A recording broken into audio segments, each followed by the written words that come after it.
Method से किए थे, इक्वेशन बना रहे थे, सॉल्व कर रहे थे। यहाँ पे श्रीधर आचार्य जी का फॉर्मूला यूज़ करके सॉल्व करना है। एकदम पर्सपेक्टिव वही है, करने का तरीका भी वही है। नंबर 1 बोल रहे साथी has drawn a right angle triangle whose length of hypotenuse is 6 centimetre more than twice of the shortest side. If the length of the third side is 2 centimeter less than the length of the hypotenuse, let us calculate the length of the 3 sides of the right angle triangle drawn by साथी। क्या बोल रहे थे समझना।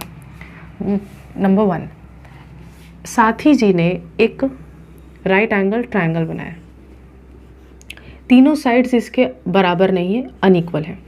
इसमें से सबसे छोटा साइड क्या है वो हमें नहीं पता, हम यहाँ पे अपने हिसाब से कुछ भी ले रहे हैं। मान लो ये वाला साइड बेस सबसे छोटा, हालांकि दिखने में ऐसा नहीं लग रहा होगा, चलो मैं दिखने में ऐसा लगे ऐसा ही डायग्राम बना देती हूँ। ऐसा, इसमें से ये सबसे छोटा साइड है, ठीक है। इस छोटे वाले साइड का लेंथ हमें नहीं पता, इसको x मान रहे हैं।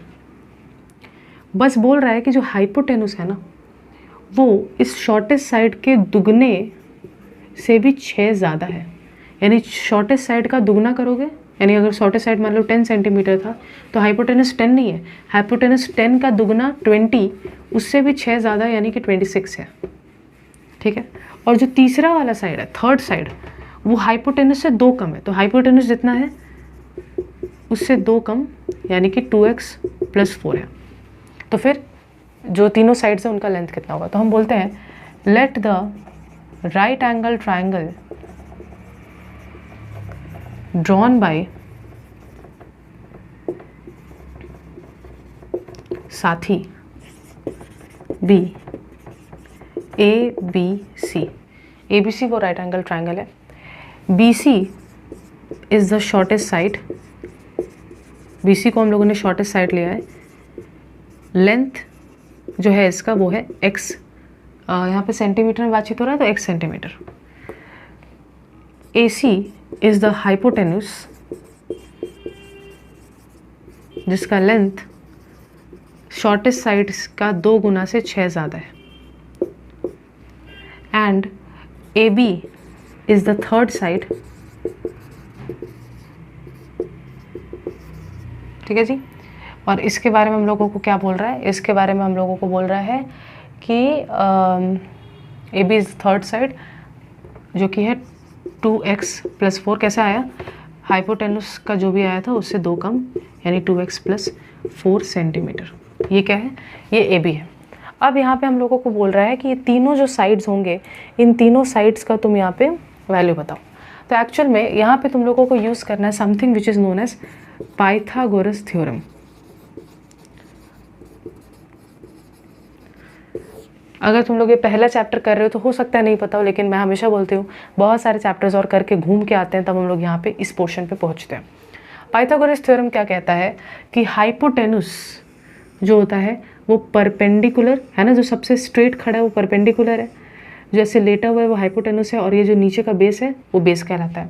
हाइपोटेनुस परपेंडिकुलर का स्क्वायर और बेस का स्क्वायर के सम के बराबर होता है, यानी हाइपोटेनुस का जो स्क्वायर होता है वो परपेंडिकुलर का स्क्वायर प्लस परपेंडिकुलर का स्क्वायर प्लस बेस के स्क्वायर के बराबर होता है। इस क्वेश्चन के हिसाब से हाइपोटेनुस है AC, यानी AC का स्क्वायर बराबर होना चाहिए परपेंडिकुलर AB का स्क्वायर प्लस BC का स्क्वायर, यानी इस लेंथ का और इस लेंथ का स्क्वायर करेंगे इंडिविजुअली, फिर सम करके जो आएगा वही हाइपोटेनुस के स्क्वायर के वैल्यू के बराबर होगा, ठीक है। इसके हिसाब से हम लोगों का AB कितना दिया हुआ है, AB हम लोगों ने लिखा है, अच्छा हाइपोटेनुस कितना है, हाइपोटेनुस है 2x + 6 का होल स्क्वायर, AB कितना है 2x + 4 का होल स्क्वायर, और BC कितना है, BC है x का स्क्वायर, 2x का स्क्वायर यानी कि 2x + 6 का स्क्वायर यानी कि 2x का स्क्वायर प्लस 2 × 2x × 6 + 6 का स्क्वायर इक्वल टू 2x का square plus 2 × 2x × 4 plus x का स्क्वायर। ओहो, 2x का होल स्क्वायर 2 × 2x × 4 यानी 2AB प्लस 4 का स्क्वायर, और लास्ट में x का भी स्क्वायर चाहिए, x का स्क्वायर। ये हो जाएगा 4x स्क्वायर, ये हो जाएगा 4 × 2 = 8, यहाँ पे हो जाएगा 24x, ये हो जाएगा 6 का स्क्वायर यानी कि 36, ये हो जाएगा 2x का स्क्वायर यानी 4x स्क्वायर, ये हो जाएगा 2 × 2 = 4, हाँ 2 2 4, 4 4 16, 16x और यहाँ पे हो जाएगा 16, 4 का स्क्वायर और ये हो जाएगा x स्क्वायर। इतना तो आई होप तुम लोग कर ही लोगे। फिर सारे टर्म्स को एक तरफ ले आओ, x स्क्वायर और x स्क्वायर वाला टर्म यहाँ पे देखो 4x स्क्वायर है, यहाँ पे भी 4x स्क्वायर है, कैंसिल हो गया। तो 24x plus 36 is equal to 16x plus 16 plus x square. ठीक है जी। इसके बाद हम लोग क्या कर सकते हैं, सारे टर्म्स को अगर एक तरफ ले आए तो ये एक्स स्क्वायर वाले टर्म को हमेशा पहले लिखते हैं, तो minus x square plus 24x। अच्छा यहाँ पे एक काम करो, समझो इस बात को, ये जो था पहले यहीं पे रहने दो वरना तुम लोग शायद कंफ्यूज हो जाओगे बहुत सारे लोग। Minus 16x minus 16 minus x square equals to 0। ठीक है, अब हम यहाँ पे क्या करेंगे, माइनस एक्स स्क्वायर वाले टर्म को आगे लिखा। ठीक है, ये हुआ 24x और माइनस 16 कितना हो जाएगा, 24 और माइनस 16 करोगे तो 8 होगा, तो 8x और 24 बड़ा है यानी कि प्लस 8x और 36 और 16 प्लस 36 माइनस 16 यानी प्लस 20 इज इक्वल टू 0। इसका मतलब है कि minus x square plus 8x plus 20 equals to 0। इसमें से माइनस अगर कॉमन खींच ले तो x square minus 8x minus 20 is equal to 0। और माइनस जो है उसको अगर 0 के नीचे लेके जाएं तो कोई इफेक्ट पड़ेगा ही नहीं। तो फाइनल इक्वेशन इस फॉर्मेट का दिखाई दे रहा है। क्वाड्रेटिक इक्वेशन इसको हम अगर श्रीधर आचार्य का फॉर्मूला यूज़ करना चाहते हैं तो इसको जनरल फॉर्मेट में एक्सप्रेस करना पड़ेगा। X square plus of minus of x plus of minus of 20 equals to 0। तो श्रीधर आचार्य का फॉर्मूला अगर हम लोग लगाएं तो श्रीधर आचार्य के फॉर्मूला के हिसाब से x square plus b x plus c equals to 0, जिसमें साफ पता चल रहा है ए का वैल्यू 1 है, कुछ नहीं लिखा, तो बी का वैल्यू है -8 और सी का वैल्यू है -20। अब हम श्रीधर आचार्य के फॉर्मूला को यूज़ करके इसको सॉल्व करने का कोशिश करेंगे।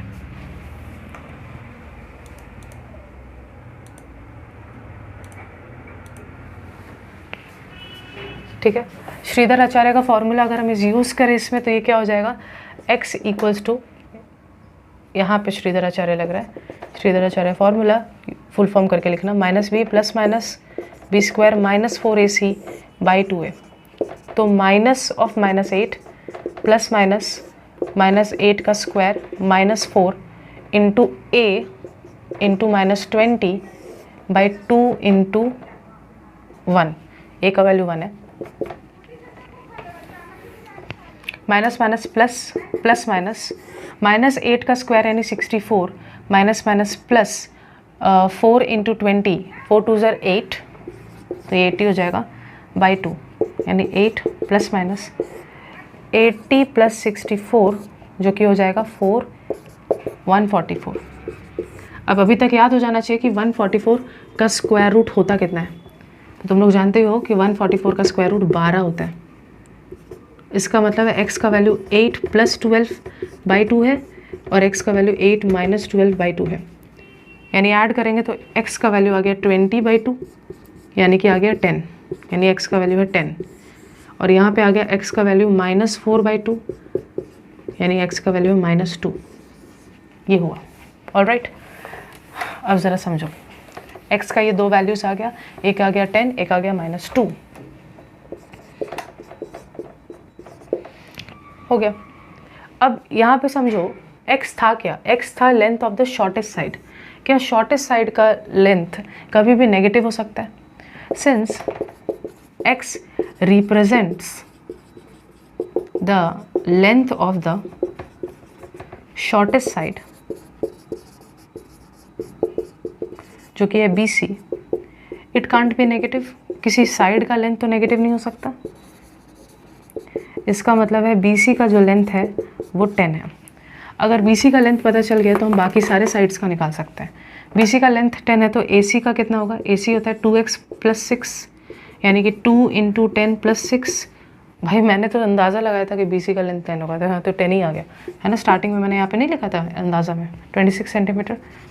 और AB का जो लेंथ होगा वो होगा 2x प्लस 4 यानी कि 2 इंटू 10 प्लस 4 यानी कि 24 सेंटीमीटर। समझ में आ गया? डन है। आ जाओ नेक्स्ट वाले का बात करते हैं। प्रॉब्लम सम्स जैसा हम लोग कर रहे थे वैसा ही, बस श्रीधर आचार्य के थ्रू उसको सॉल्यूशन देना है।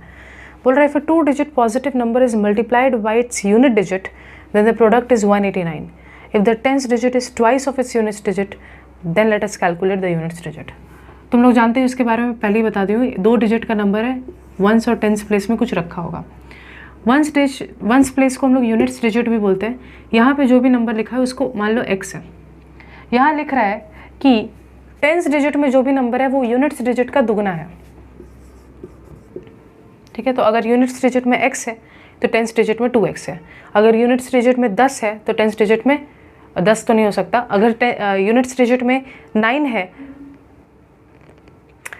जैसे अगर यूनिट्स डिजिट में 2 है तो टेंस डिजिट में 4 होगा. 2 × 2 4, ट्वाइस है. ठीक है, बोल रहा है कि अगर इन दोनों नंबर का प्रोडक्ट निकालें, यानी कि क्या लिखा हुआ है, स्टार्टिंग से पढ़ो. If the 2 digit positive number is multiplied by its unit digit. अच्छा, एक 2 डिजिट का पॉजिटिव नंबर है, तो पहली बात तो ये बताओ, अगर 2x है टेंस डिजिट में और वंस डिजिट में x है तो नंबर क्या होगा. नंबर कैसे पता लगाते हैं, टेंस डिजिट में जो लिखा है उसको 10 से मल्टीप्लाई कर देते हैं और वंस डिजिट में जो लिखा है उसको 1 से मल्टीप्लाई कर देते हैं. तो 2x × 10 यानी कि 20x और x × 1 यानी x. तो अगर वो नंबर 21x है, तो अगर वो 2 डिजिट का नंबर 21x है, उसको अपने ही यूनिट्स डिजिट यानी x के साथ जब मल्टीप्लाई कर दिया गया तो आंसर 189 आया.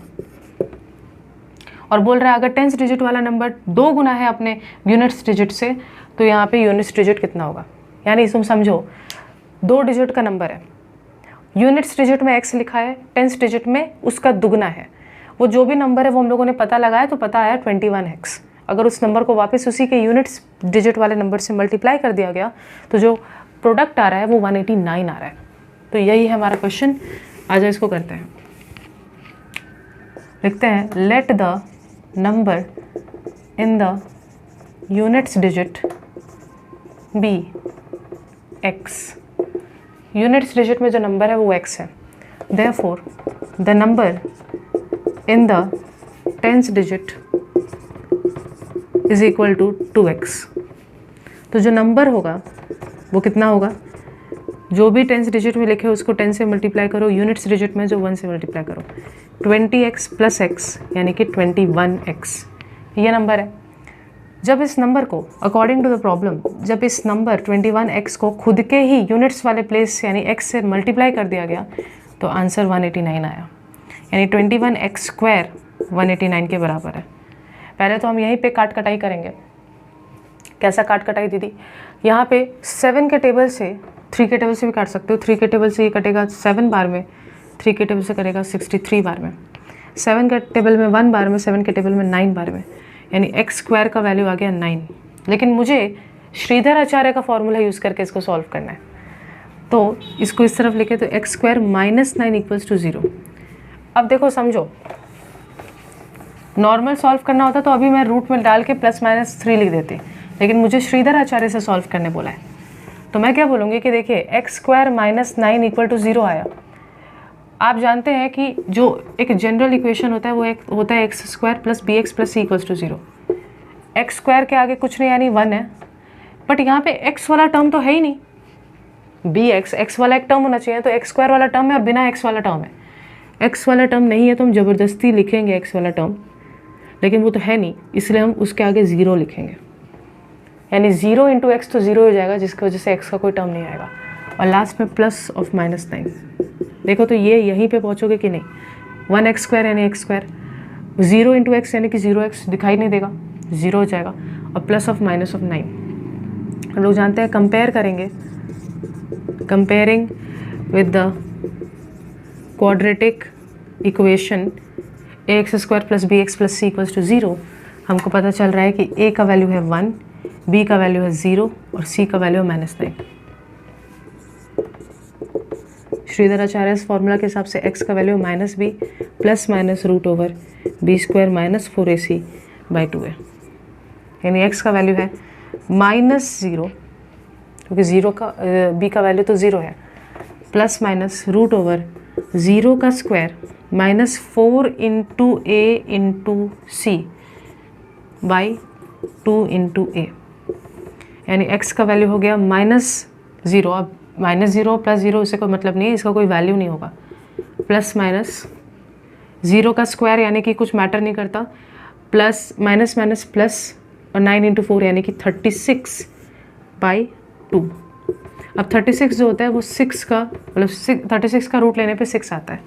इसका मतलब है कि x का वैल्यू हो गया +6/2 और x का वैल्यू हो गया -6/2, यानी x का वैल्यू है या तो 3 या तो x का वैल्यू है -3। हम जानते हैं काट के -3 आएगा ना, हमको दिया हुआ है कि जो नंबर है वो एक पॉजिटिव नंबर है। इसका मतलब क्या हो गया, सिंस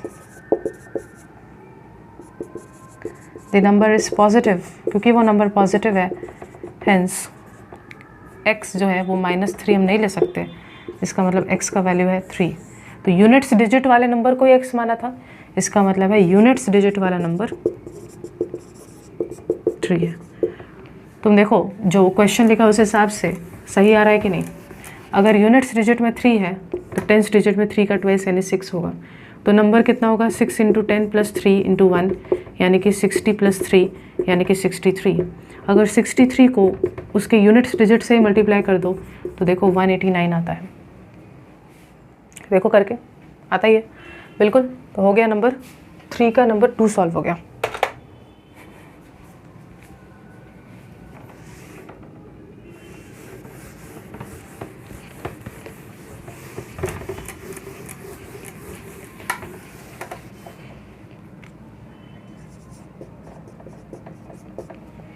नंबर 3 बोल रहा है the speed of Salma is 1 metre पर second more than the speed of Anik. In a 180 meter run, Salma reaches 2 seconds before Anik. Let us write by calculating the speed of Anik in meter per second. Easy question है। एक distance है A और B, उस distance का लिखा हुआ है 200 metre ना, सॉरी 180 मीटर। जो सलमा है वो जो स्पीड से दौड़ती है वो है 1 मीटर पर सेकेंड। 1 मीटर यानी उसका स्पीड क्या है, स्पीड है 1 मीटर पर सेकेंड। और कितना डिस्टेंस ट्रैवल कर लेती है, डिस्टेंस वो ट्रैवल कर लेती है 180 मीटर। तो टाइम कितना लगता होगा, मैं बोल चुकी हूँ बहुत बार, टाइम निकलता है डिस्टेंस बाय स्पीड, यानी टाइम लगता होगा 180 बाई, अच्छा यहाँ पे एक सेकेंड स्पीड, अच्छा यहाँ sorry speed of Salma 1 metre पर सेकेंड नहीं है, 1 मीटर पर सेकेंड मोर देन अनिक है। हमको नहीं पता, समझो इस बात को, मेरा मिस्टेक क्या हुआ। सलमा और अनिक दोनों का स्पीड नहीं दिया है, बस बोल रहा है कि अनिक का जितना भी स्पीड है सलमा का 1 मीटर पर सेकेंड मोर है। तो अगर अनिक के स्पीड को हम लोग x ले लें, x मीटर पर सेकेंड, तो सलमा का जो स्पीड है, सलमा का स्पीड x + 1 मीटर पर सेकेंड है। ये बात बोलने का कोशिश कर रहा है। और दोनों जो डिस्टेंस ट्रैवल कर रहे हैं वो 180 मीटर है। तो सलमा को कितना टाइम लगेगा, डिस्टेंस बाय स्पीड यानी कि 180 बाई x + 1, और अनिक को कितना टाइम लगेगा 180 बाई x। यहाँ पे सेकंड में बात हो रहा है तो इतना सेकंड्स लगेगा, आवर में बात होता है तो आवर लगता। हम जानते हैं, क्या हम जानते हैं कि बिकॉज सलमा का स्पीड ज़्यादा है तो सलमा को कम टाइम लगेगा, ठीक है। यहाँ पे बस बोल रहा है कि सलमा को जितना भी समय लगा, बोल रहा है यहाँ पे क्या देखो लास्ट में, Salma reaches 2 seconds before Anik. तो अनिक को जितना भी टाइम लगा, मान लो अनिक को 20 सेकेंड लगा, तो सलमा को 2 सेकेंड कम लगा क्योंकि वो 2 सेकेंड पहले ही पहुंच गई। तो सलमा को 2 सेकेंड कम लगा, यानी कि 20 में से 2 हटा दो, यानी 18 सेकेंड लगा। यानी कि सलमा और अनिक के टाइम डिफरेंस 2 सेकेंड का है। अनिक को 20 सेकेंड लगा तो सलमा को केवल 18 सेकेंड लगा। लेट द स्पीड ऑफ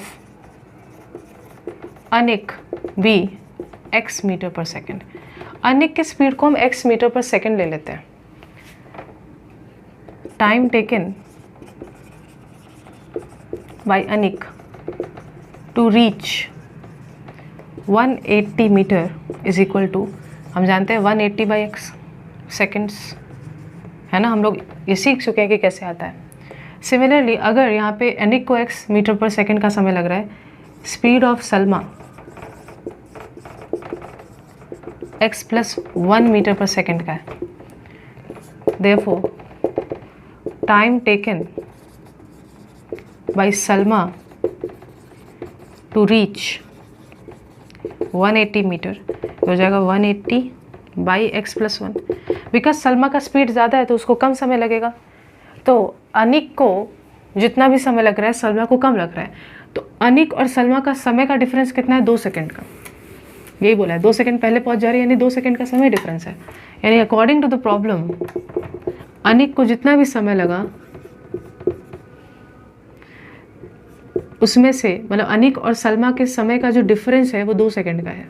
तो अनिक का समय माइनस सलमा का सेकेंड 2 सेकेंड आना चाहिए, क्योंकि 2 सेकेंड का डिफरेंस है। 180 अगर हम कॉमन ले लें, 1/x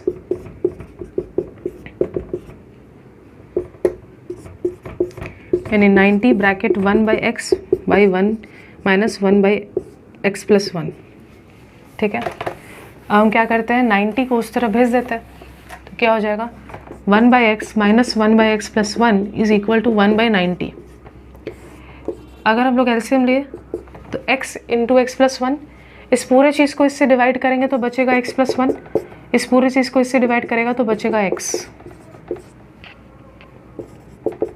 ब्रैकेट खोल दें,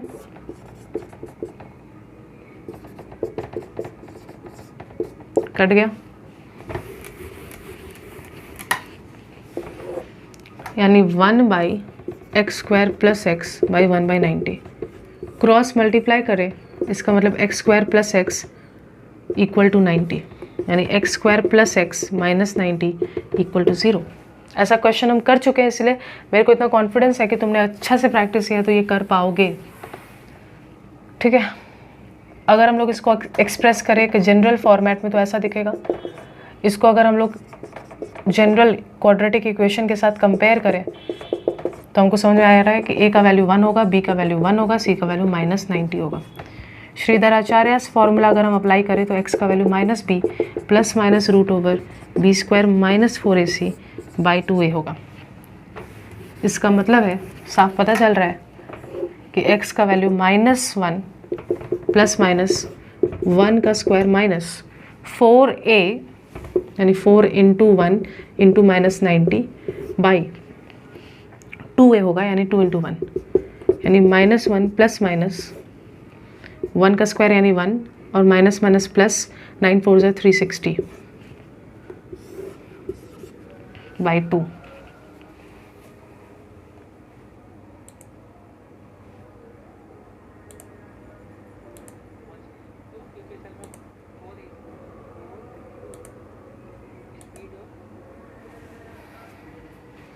ठीक है जी, इसका मतलब -1 प्लस माइनस √361 बाई 2। ऑलरेडी हम सीख चुके हैं कि 361 जो है उसका रूट निकालने से 19 आता है। 19 इंटू 19 करो 361 आएगा, यानी x का वैल्यू -1 प्लस माइनस 19 बाई 2। इसका मतलब x का वैल्यू -1 प्लस 19 बाई 2 या फिर x का वैल्यू -1 माइनस 19 बाई 2। इसका मतलब x का वैल्यू प्लस माइनस माइनस और 19 बड़ा यानी 18 बाई 2 यानी कि 9। तो x का वैल्यू आ गया 9 और यहाँ पे क्या आ गया, x का वैल्यू -20 बाई 2 यानी -10। अब याद करो x था क्या, x था speed of Anik. Speed of Anik को x लिए थे, यानी माइनस में तो स्पीड होगा नहीं, तो ऐसा लिखेंगे since speed can not be negative, लिखना है इसको। तो इसका मतलब x का वैल्यू हम -10 नहीं ले सकते, इसका मतलब x का वैल्यू 9 होगा, यानी अनिक का स्पीड 9 है। तो यहाँ पूछ रहा है किसका स्पीड अल्टीमेटली पूछा था, एक सेकेंड, यहाँ पे हम लोगों से पूछा गया था स्पीड ऑफ अनिक ही पूछा गया था। तो स्पीड ऑफ अनिक जो है वो है 9 मीटर पर सेकेंड। 9 मीटर पर सेकेंड का स्पीड अनिक का है। हो गया, ऑलराइट। अब आ जाओ नंबर 4 देखें। 78 square metre less than the twice of the area of the square park whose length is 5 meter more than the length of the side of the park. एक second, whose length is 5 meter more than the length of the side of that park and breadth is 3 meter less than the length of the side of that park. Let us write by calculating the length of the side of the square shaped park. Power है, देखो दो चीज़ बता रहा है, यहाँ पे एक square shape का पार्क है और यहाँ पे एक रेक्टेंगुलर शेप का पार्क है। रेक्टेंगल का लेंथ और ब्रेथ होता है, स्क्वायर का सारा साइड होता है सेम टू सेम, साइड बराबर होता है। There is a squared part in a locality. The area of the rectangular park is 78 square meter less than the twice of the area of the square park, squared park है whose length is 5 metre more than the area of the rectangular park is 78 square meter less than the twice of that square park whose length is 5 meter more than the length of the side of that park and 3 meter less than the side of that park. बाप रे,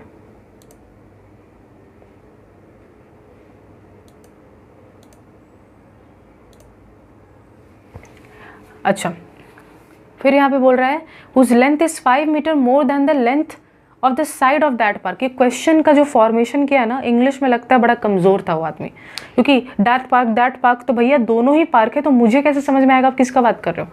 तो इसीलिए question का default है, तुम्हारा गलती नहीं है अगर तुम क्वेश्चन समझने में प्रॉब्लम हो रहा है, बट मैं समझाने का कोशिश कर रही हूँ कि यहाँ पे जो रेक्टेंगुलर पार्क है उसका जो लेंथ है, उसका लेंथ कितना बोल रहा है कि जो भी इसका साइड है, मान लो इसका साइड x मीटर है, तो रेक्टेंगुलर पार्क का जो लेंथ है वो 5 मीटर मोर देन, यानी x + 5 है, 5 metre more than the length of the side of that squared park, यानी स्क्वायर्ड पार्क का जो साइड है उससे 5 मीटर ज़्यादा है, यानी रेक्टेंगुलर पार्क का जो लेंथ है वो x + 5 मीटर है।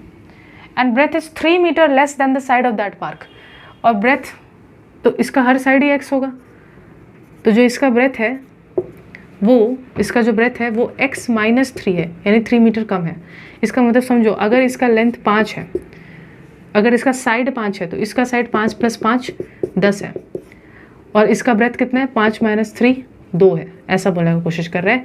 यानी जितना भी इसका साइड है इससे 5 प्लस है इसका लेंथ, और जितना भी इसका साइड है उसका 3 कम है इसका ब्रेथ, ये बोलने का कोशिश है। ठीक है, हो गया। तो इसको हम लोग ज़रा लिखते हैं, let the side of the squared park be x meter, therefore the length of the rectangular park का लेंथ कितना होगा x + 5 metre, therefore the breadth of the rectangular park x - 3 metre. ठीक है, अब फिर आगे क्या बोला है, the area of the rectangular park is 78 square metre less than the twice of the area of the squared park. अच्छा, तुम लोग जानते हो एरिया ऑफ स्क्वायर्ड पार्क कितना होगा, इतना तो पता ही होगा कि एक स्क्वायर्ड हिस्से का जो एरिया होता है वो साइड इंटू साइड, मतलब साइड इंटू साइड करने से स्क्वायर का एरिया मिल जाता है, बेसिकली साइड का स्क्वायर करने से। तो ये हो जाएगा x × x, क्योंकि साइड x है, यानी x का स्क्वायर। और एरिया ऑफ रेक्टेंगल कितना होगा, रेक्टेंगुलर पार्क, ठीक है। तो रेक्टेंगुलर पार्क का एरिया समझो, स्क्वायर्ड पार्क का जो एरिया है अच्छा यहाँ पे समझो, रेक्टेंगुलर पार्क का एरिया निकलता कैसे है, लेंथ इंटू ब्रेथ। तो अगर लेंथ है x + 5 और ब्रेथ है x - 3, तो लेंथ इंटू ब्रेथ करके इतना स्क्वायर मीटर एरियाज निकल जाएगा।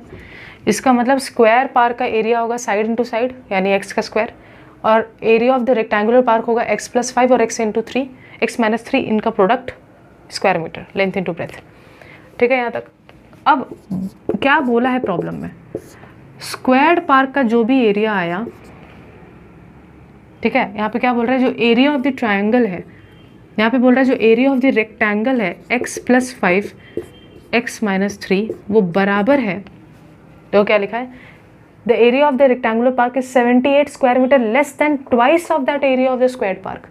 तो स्क्वायर्ड पार्क के एरिया का दुगना लेंगे तो उससे 78 माइनस करेंगे, स्क्वायर्ड पार्क का एरिया लिया उसका दुगना लिया, उससे 78 माइनस करके जो एरिया आया वो एरिया बराबर है रेक्टेंगुलर एरिया के।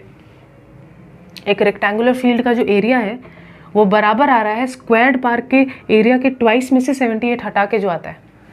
बहुत पेचीदा है, इसको ब्रेक करके समझना, बार बार रीड करना, आधा घंटा बिताना इसके साथ, कोई प्रॉब्लम नहीं है। मल्टीप्लाई करें तो x square, x × x x square, x × 3 - 3x + 5x plus into minus -15 =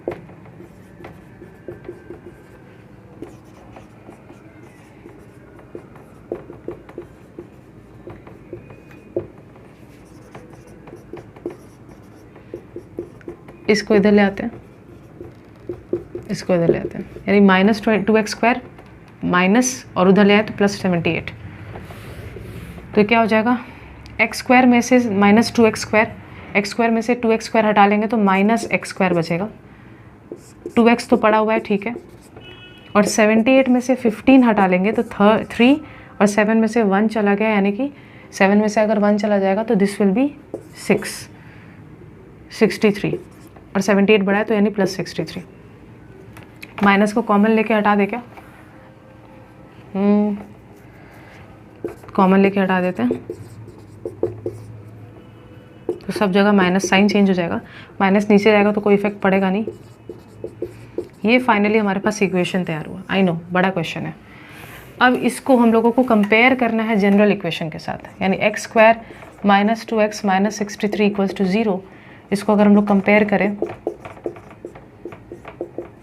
तो पहली बात तो इसको हम लोगों को ऐसे लिखना चाहिए था, minus 2x minus 63 equals to 0। इसका मतलब a का वैल्यू आ गया 1, b का वैल्यू आ गया -2, c का वैल्यू आ गया -63। ठीक है, तो ये जो हमारे पास आ गया, अगर हम लोग श्रीधर आचार्य का फॉर्मूला यूज़ करें, minus b plus minus √b² minus 4ac by 2a, तो हो जाएगा माइनस ऑफ -2 प्लस -2 का whole square -4 into 1 into 63 -63 by 2 into 1। तो x का वैल्यू क्या हो जाएगा, माइनस माइनस प्लस 2,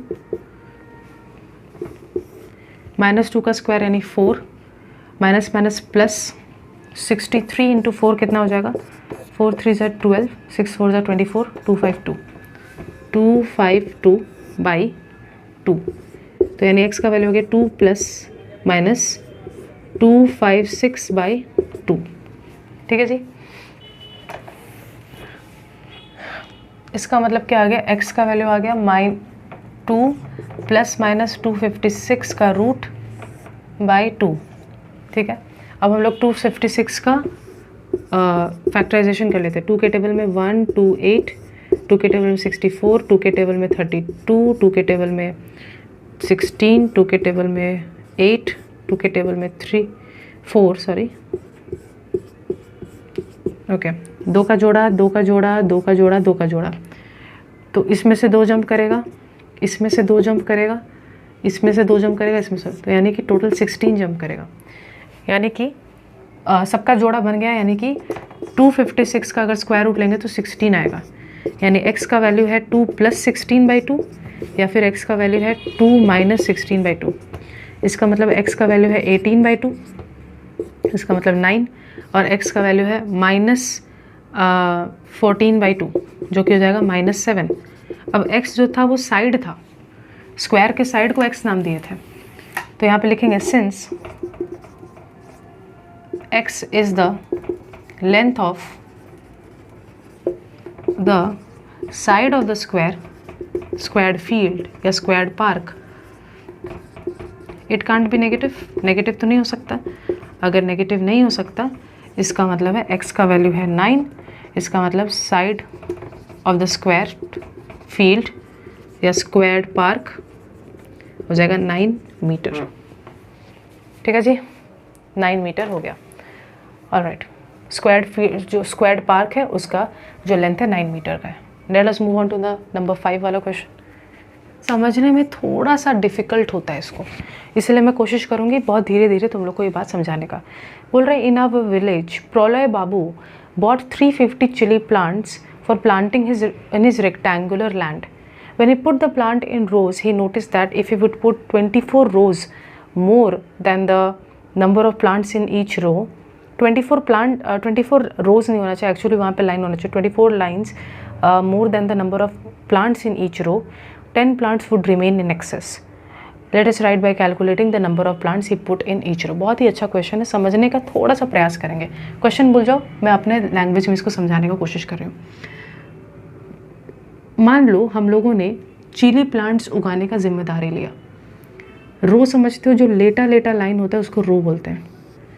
ठीक है, मतलब इसको मैं ऐसे समझा रही हूँ, ये जैसे फर्स्ट रो है, ऐसे ये सेकंड रो है, यहाँ पे थर्ड, यहाँ पे जो लोग बैठेंगे ये फर्स्ट रो में बैठ रहे हैं, है ना, क्लासेस में भी होता है फर्स्ट रो, वैसे ये सेकेंड रो में बैठ रहे हैं, ये थर्ड रो में बैठ रहे हैं, ऐसा टाइप का। ठीक है, तो ऐसे करके कुछ मैंने रोज़ बनाए। ठीक है, मैंने ऐसे करके कुछ रोज़ बनाए। और यहाँ पे हम क्या बोल रहे हैं समझना, हर रो में एक एक प्लांट बिठा रहे हैं हम लोग। जैसे मान लो यहाँ पे हम लोगों ने एक प्लांट बिठाया, प्लांट तो नहीं दिखा पाऊंगी, एक डॉट से दिखा रही हूँ। यहाँ पे एक प्लांट बिठाया, यहाँ पे एक प्लांट बिठाया, यहाँ पे एक प्लांट बिठाया। ठीक है, जितने यहाँ पे रोज़ बनाए हम लोगों ने, जो नंबर ऑफ लाइंस खींचे हैं, लाइंस यहाँ पे शब्द गलत होगा, कॉलम्स होना चाहिए, समझना। इसको थोड़ा समझाने का मैं प्रयास कर रही हूँ। जो लेटे हुए हैं ये है रोज़, और जो ऐसे खड़े खड़े हैं इसको कॉलम बोलते हैं। तो यहाँ पे कॉलम लैंग्वेज यूज़ होना चाहिए था रादर दैन जो बोल रहा है if you would put 24 rows more than the, ये लैंग्वेज थोड़ा इम्प्रॉपर है। कॉलम क्या बोल रहा है समझना।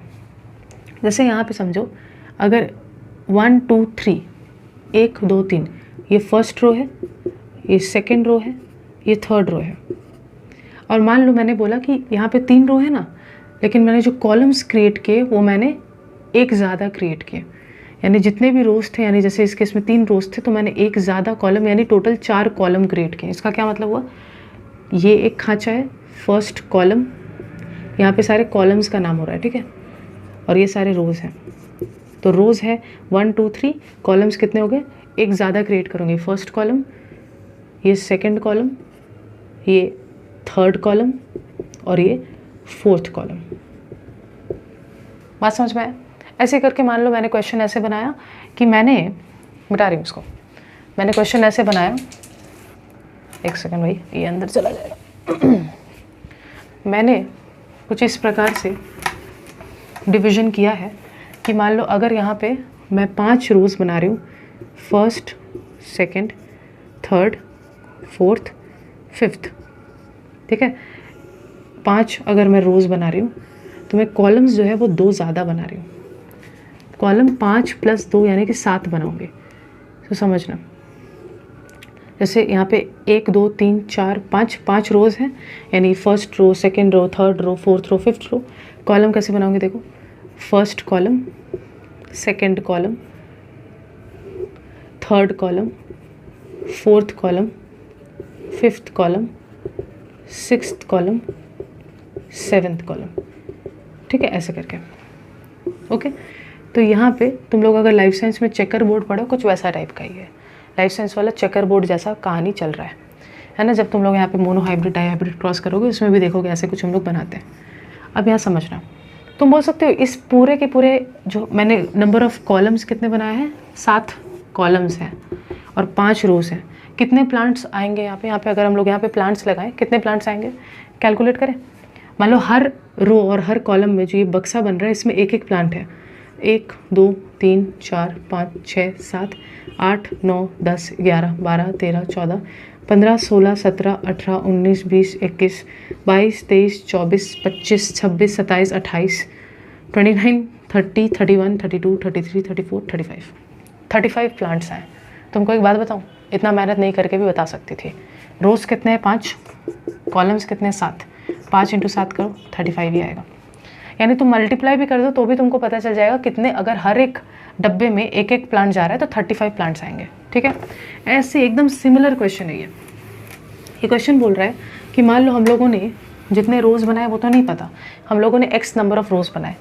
Late the number of rows be x, therefore the number of columns कितने होंगे। तो यहाँ बोल रहा है नंबर ऑफ़ कॉलम्स 24 ज़्यादा है, नंबर ऑफ़ कॉलम्स 24 ज़्यादा, और हर जो डब्बा बन रहा होगा उसमें हम लोग एक एक प्लांट डाल रहे हैं। तो कितने प्लांट्स डाल पाएंगे अगर यहाँ x रोज़ क्रिएट किए जाए, x रोज़, और यहाँ पे 24 कॉलम्स क्रिएट किए जाए। मतलब जितने भी यहाँ पे अगर 5 है तो यहाँ पे 5 + 24 यानी कि 27 इस तरीके से 29 इस तरीके से कॉलम्स क्रिएट किए जा रहे हैं। तो number of plants that can be kept कितना होगा, अगर हर एक बक्से में एक आ रहा है तो फिर कितना आएगा, रो इनटू जो कॉलम्स है। लेकिन क्वेश्चन क्या बोल रहा है, क्वेश्चन बोल रहा है कि देखिए, तो रीड करो question. Pralay Babu bought 350 chili plants for planting in his rectangular land. When he put the plants in rows, he noticed that if he put 24 rows, 24 columns more than the number of plants in each row, then 10 plants would remain in excess. उन्होंने एक एक करके यहाँ पे सारे के सारे plants डालने की कोशिश की. उन्होंने नोटिस किया कि सारा एक एक बक्से में सारा प्लांट्स जाने के बाद उनके हाथों में 10 और प्लांट्स बच गए. इसका मतलब मान लो सारे बक्से में, समझना, मान लो सारे बक्से में कुल मिला के 340 प्लांट्स इन्होंने डाल दिए. सारे बक्से में कुल मिला के, अगर हर बक्से में एक एक आ रहा है तो कुल मिला के 340 प्लांट्स डाल दिए, प्लस 10 बच गया, तभी तो टोटल करके 350 होगा. यानी मैं लाई थी 350 चिली प्लांट, उसमें से एक एक करके सजाई तो 340 चिली प्लांट आराम से सज गए, 10 एक्स्ट्रा रह गया. इसका मतलब इन सारे बक्सों में कितने सज गए होंगे? इन सारे बक्सों में 340 सज गए, यानी x इंटू एक्स प्लस 24. और जो बचा हुआ 10 प्लांट है उसको ऐड करेंगे तो 350 के बराबर होना चाहिए. इसका मतलब 350 प्लांट जब लाई तो उसमें इतना सारा तो बॉक्स में सज गया, 10 एक्स्ट्रा बच गया. बस हमारा इक्वेशन बन गया. बस इस इक्वेशन को समझाना ही एक बड़ा टास्क है. उसका सोल्यूशन में क्या है इसका? X square plus 24x plus 10 minus 350 is equal to 0. इसका मतलब x square plus 24x minus 340 equals to 0. इसका मतलब x square plus 24x plus minus 340 equals to, अगर हम लोग इसको कंपेयर करें जनरल इक्वेशन के साथ तो ये रहा. इसका मतलब a का वैल्यू है 1, b का वैल्यू है 24 और c का वैल्यू है माइनस 340. सही बात है. इसका मतलब अगर हम लोग लिखें x equal to minus b plus minus root over b square minus 4ac by 2a. इसका मतलब minus 24 plus minus root over 24 का square minus 4 into 1 into minus 340 by 2 into 1 हो गया.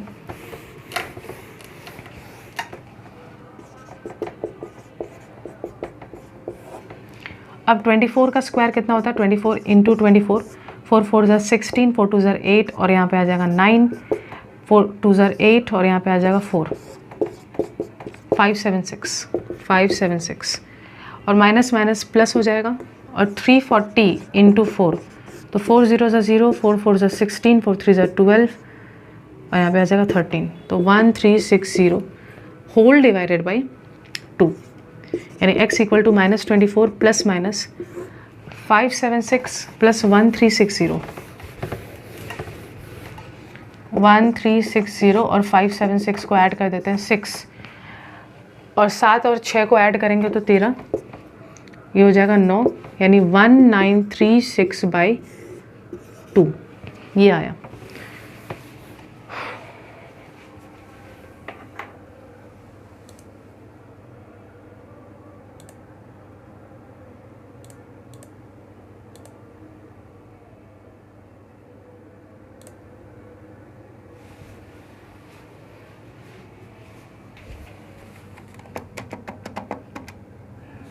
ठीक है. 1936 का अगर हम लोग फैक्टराइजेशन करें तो क्या होगा?